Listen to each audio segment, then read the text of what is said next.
Hello दोस्तों, कैसे हैं आप लोग। तो मेरा नाम है डॉक्टर कुणाल और आप देख रहे हैं ओशियन ऑफ डेंटिस्ट्री। आज हम बात करेंगे कि अगर आपके दांतों में पस बन गया है तो इसका इलाज क्या है, ये क्यों बना है और ये कैसे ठीक होगा। आज हम इसी टॉपिक पे बात करेंगे।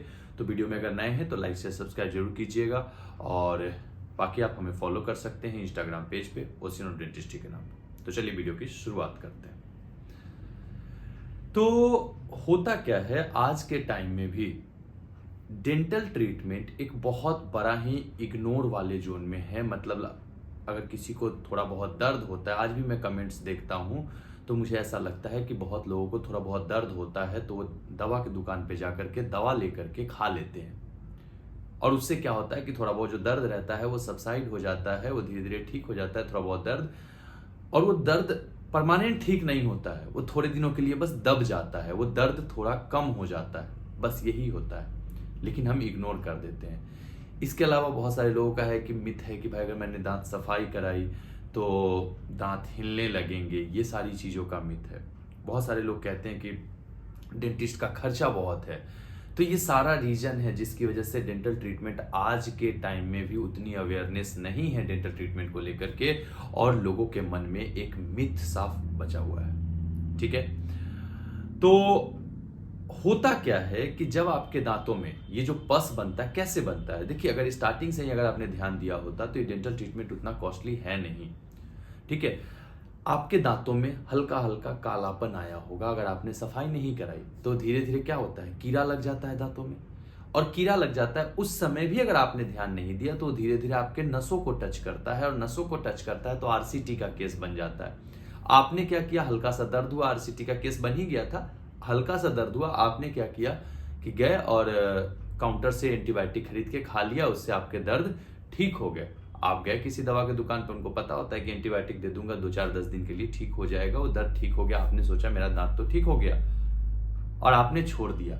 वो धीरे धीरे नसों को सराते हुए नीचे लेकर के जाएगा रूट तक, और रूट के पास जो दांत जो होते हैं हमारे बोन के बीच में होते हैं। ठीक है, पेरिडोंसियम होता है, पेरियोडोंटाइटिस का कंडीशन हो जाएगा और धीरे धीरे वहां का पेरिडोंसियम इन्फ्लेम होगा, वहां का बोन इन्फ्लेम होगा और धीरे धीरे वो बोन को भी अफेक्ट करेगा और धीरे धीरे वो पस क्रिएट करेगा दांतों के रूट के नीचे। अब ये कंडीशन जो शुरू में 1000 1500 रुपए में स्केलिंग करके फिलिंग करके ठीक किया जा सकता था, अब ये आरसीटी का केस बन चुका था। तो आरसीटी में भी 5-6 हजार रुपए लगते और उसके बाद कैपिंग होता 5-6-10 हजार का। तो ये थोड़ा सा कॉस्टली होते चला गया। जो 500 1000 का ट्रीटमेंट होता वो 1000 1500 2000 रुपए पे चला गया और 2500 से 3000 पे चला गया। ठीक है, और धीरे धीरे जब आरसीटी का केस बना तो वो 6000 से 10000 के बीच में चला गया। ठीक है, 6000 to 10,000 के बीच में चला गया। और जब ये पस बन गया तो पस बनने के बाद और बहुत सारा कंडीशन हो सकता है। अब पस के बाद ट्रीटमेंट और महंगा होते चला जाएगा। तो ये जो होता क्या है कि आपने एक छोटी सी चीज को इग्नोर किया, ये बहुत बड़े एक बीमारी को अंजाम दे दिया। इसके साथ जो आप बार बार एंटीबायोटिक खरीद के खा रहे हो, ये आपके लीवर पे डायरेक्ट अफेक्ट करता है। जैसे बहुत लोगों को आदत होती है डायरेक्ट पैरासीटामोल ले लेने की बिना किसी से पूछे। वो पैरासीटामोल ज्यादा खाने से लीवर पे बहुत अफेक्ट करता है, क्योंकि लीवर ही पैरासीटामोल को मेटाबोलाइज करता है, तो बहुत ज्यादा लीवर को वो अफेक्ट करता है। ठीक है, ऐसे ही बहुत सारे मेडिसिन है जो आपके लीवर में जाकर के ड्रग का मेटाबॉलिज्म होता है तो लीवर पे बहुत ज्यादा ही इफेक्ट पड़ता है और वो पस ठीक भी नहीं हो पा रहा है। अब क्या हुआ कि आपने कभी देखा तो आपको यहां लगा क्या कि भाई पस बन चुका है, क्योंकि कीड़ा लगा था, आपने इग्नोर कर दिया था उस चीज को। अब जब पस बन गया तो आपके पेरिडोंसियम को अफेक्ट करेगा और आपके मुंह में मेटालिक टेस्ट आने लगेगा, कभी कभी जिंजाइवा फूल जाएगा, यहां दबाओगे तो पस सा ऊज आउट होगा। ठीक है, तो इससे पता चल गया कि पस बन चुका है। इवन एक्सरे जब होगा तो दांतों के नीचे वहां पे कंप्लीट रेडियोल्यूसेंसी काला कलर का दिखाई देगा कि यहां पर तो बोन ही नहीं है, खोखला है ये। ठीक है, क्योंकि जब पस बनता है तो वहां के बोन को डिसॉल्व करने लगता है। और अगर आपने इस समय भी ध्यान नहीं दिया, अभी भी एंटीबायोटिक ले लेकर के आपने काम चलाया, तो ये आगे चल करके हो सकता है कि बहुत बड़े एक प्रॉब्लम में आपको डाल दे, वो प्री कैंसरस लीजन में कन्वर्ट हो जाए। या कैंसरस कंडीशन में कन्वर्ट हो जाए, हो सकता है कि सिस्ट बन जाए, वहां रेडिकुलर सिस्ट बनने लगे बाद में चल करके, हो सकता है कि एमिलोब्लास्टोमा हो जाए, कुछ भी हो सकता है।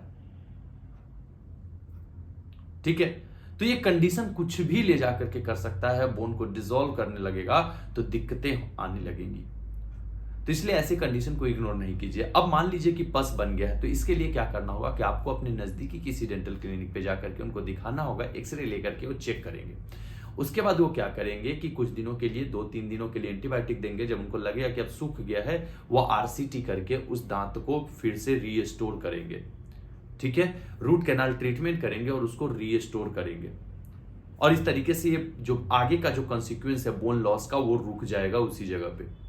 तो ये परमानेंट तरीका ये होता है, एक पैटर्न ये होता है।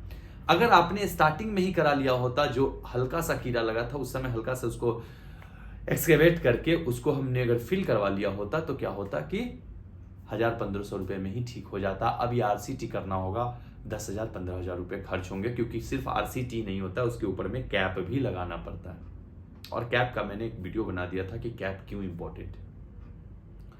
तो इसलिए मैं हमेशा ये बोलूंगा कि अपने डेंटल ट्रीटमेंट को इग्नोर मत कीजिए, क्योंकि अगर आपने ये पस भी इग्नोर कर दिया तो बहुत बड़ी एक प्रॉब्लम को आप आवाहन कर रहे हो, बुलावा दे रहे हो।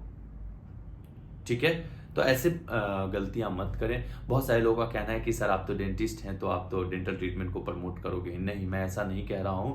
मैं तो ये कह रहा हूं कि जितना पुराना बीमारी होगा उतना ज्यादा पैसा लगेगा और डेंटिस्ट को तो फायदा होगा उसमें। ठीक है, लेकिन आपका नुकसान है। इसलिए मैं कह रहा हूं कि अपने डेंटल ट्रीटमेंट को लेकर के अवेयर रहिए। हर 6 मंथ में, 1 ईयर में जाके एक फुल माउथ का चेकअप कराइए जरूर। कुछ नहीं जाता है, 500-1000 रुपए खर्च होंगे बस आपके, लेकिन आप बहुत बड़े एक अमाउंट से बच जाओगे। क्योंकि कोई भी इंश्योरेंस कंपनी आजकल डेंटल ट्रीटमेंट का इंश्योर नहीं करती है, आपको भी पता है ये बात। डेंटल ट्रीटमेंट एक ऐसा ट्रीटमेंट है जिसमें इंश्योरेंस कंपनी हाथ ही नहीं लगाती है। ठीक है, तो इसलिए मैं यही कहूंगा आपको कि अपने डेंटल ट्रीटमेंट को इग्नोर नहीं कीजिए, ये मिथ में मत पड़िए, ये कॉस्ट के चक्कर में मत पड़िए। स्टार्टिंग में ही अगर प्रॉब्लम आ रहा है तो उसको क्योर कराइए। Thank you, that's all for today. अगर कोई डाउट होता है आपको इससे रिलेटेड, तो आप मेरे दिए गए नंबर पे कांटेक्ट कर सकते हैं through WhatsApp only, no calling please. और बाकी आप कमेंट सेक्शन में अपने और भी कोई डाउट्स होता है तो आप मेरे से पूछ सकते हैं। Thank you, that's all for today, bye bye. ध्यान रखें आप लोग अपना, और अगर अभी चैनल पे नए हैं तो प्लीज फॉलो करें, क्योंकि आपका मोटिवेशन ही, आपका सब्सक्रिप्शन ही हमारा मोटिवेशन है। थैंक यू, बाय बाय, ध्यान रखें आप लोग।